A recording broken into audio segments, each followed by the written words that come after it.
Every time I do something that is supposed to take 5 minutes on this rover, it always takes all day. Alright, today we're doing some work on the 4-wheel drive Land Rover. I mentioned that because there's a 6-wheel drive over there as well. This one has been neglected in a number of ways for quite some time. I put the weight of my energy into working on the 6-wheel drive. Well, that's been about 3 years. In the meantime, the things that have been going wrong with this, well, I fixed the horn button the other day. There's still a radiator leak, there's some electrical gremlins, there's a whole bunch of things I need to do, and Land Rover content's been trending fairly well lately, so it's time to look at this. Today we're going to look at the seat. Now the vinyl here is pretty messed up. Now I bought a bunch of second-hand seats, which was considerably cheaper than buying the new seat for the 6-wheel drive. That cost me $2,600. Brand new from the original manufacturer though. This one, because I am a big bloke, is pushed hard up against the roll bar here and everything like that, so we might be taking the headrest off that. Behind it is a little bit damaged, and in this hole here there's a bit of spring poking through that gets in my back a lot. I thought I had acne and stuff, but it was actually this little bit of steel thing here that was digging a hole in my back. Fortunately, these seats, when you push the right clip onto here, release and come off. So I have a bunch of spare parts. Let's go look at that.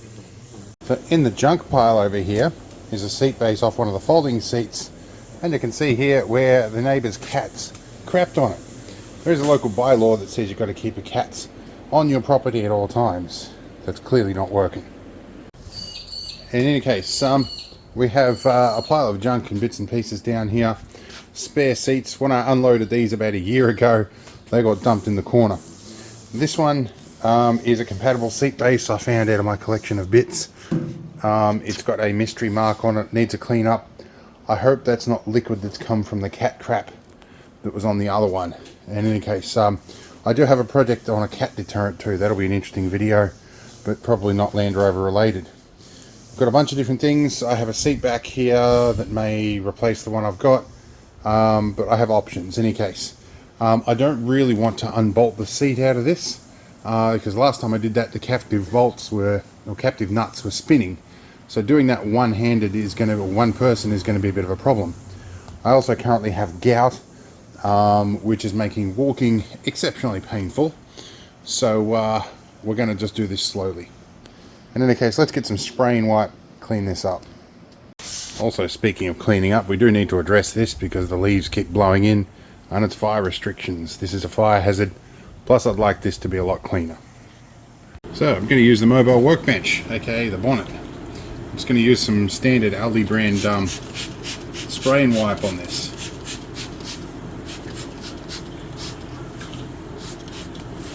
Give it a couple of moments to sit and do its job.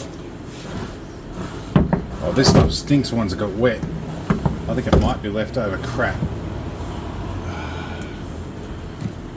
I've never really been a fan of cats. There are some exceptions, of course, but moments like this don't help that feeling. And it's better not be soaked into the stitching, which it probably is. This is going to take a little bit of while and probably a plastic scraper and some time to let it soak in. We'll be back. Alright, after a lot of scraping and scrubbing and soaking and stuff, it looks acceptable. I am almost, and I say almost, tempted to fish oil the base here, but it's easy removable. I can do that again later. Let's swap these out. Now, camera angles as always are difficult with this. Let's remove the old one. There's a bit of junk under the seat here. I will address that later. Where's my top one? Alright, now, slight difference. This one's got 2 pins on it instead of a central pin in the middle. That's something I can probably fix later. The 2 rear pins, I hope, align. Now this seat base is a little different. It's got the 2 pegs here. This is like my 6-wheel drive. Actually no, the seat on that side has got the frame with the 2 pins. This one's got the frame with the 1. I could swap out the frame. I do have that.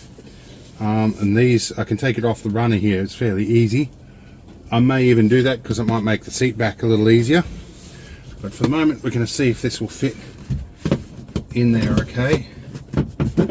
That will fit all right. So we might just swap the whole seat out. I'll see if I've got the whole complete assembly. Alright, so there's a couple of different styles of seat. Now I measured up the bolt holes along here. These ones are about 300, the other one's a bit longer, but there are multiple mounting points in the rails here. And I don't want to have to remove the rails because that will involve crawling under and getting a second person involved. So if I can just take it off the rails, it'll be great. The rails appear to be jammed on something. Just given that there's like several years of crap and acorns that have fallen down here from my apprentice, I can envisage it'll be something mystery item stuck in there.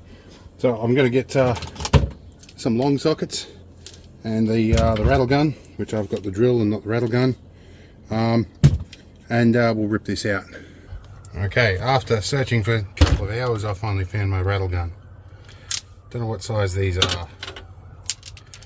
We live near an ambulance bay, so you may hear them coming past in a minute.